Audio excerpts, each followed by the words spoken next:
we have an elemental sticky header. But as soon as I scroll down, it disappears. But as soon as I scroll up, look at that, it's back there again. I don't have to go all the way back to the top, but it is a sticky header.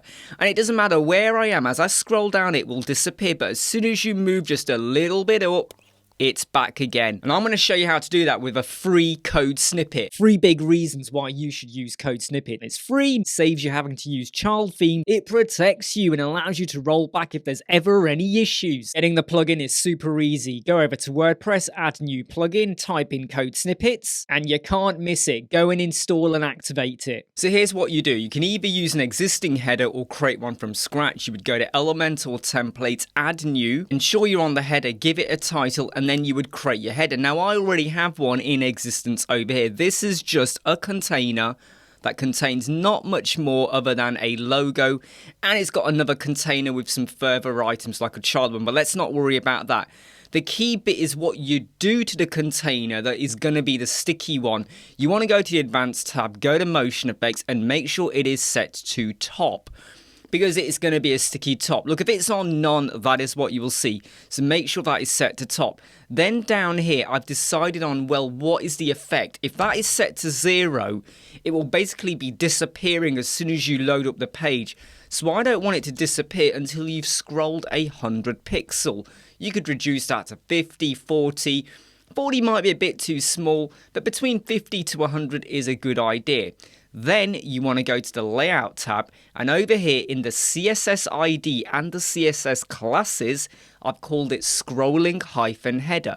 It is important to put it in the CSS ID as well, because we're going to add in a little bit of JavaScript, but don't worry, that's all going to be done within code snippets. What you then want to do is go into the link in the video description and go and get this code over here.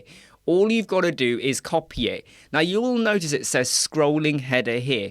If you go and change the name over here to be something different, please ensure you, once you've copied this over, you rename this over here to be what it is. Also, you'll notice -100. If you're going to be using an offset or of the effect to be 50 pixels, please change that to be -50 as well. To add the snippet, go to WordPress snippets, click add new and give it a title. Paste in the code.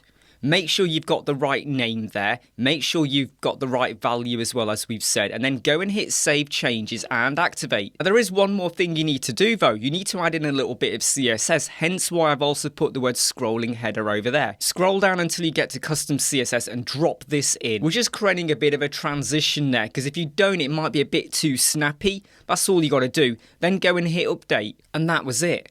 You scroll down and it disappears, and it doesn't appear until you start to scroll back up. And you don't need to go all the way back to the top for it to be there. That's done with a free bit of code that you can get from Code Snippets and a little bit of CSS for the transition. I'm Imran Web Squadron. I hope you like, subscribe, share and follow. I'll see you soon.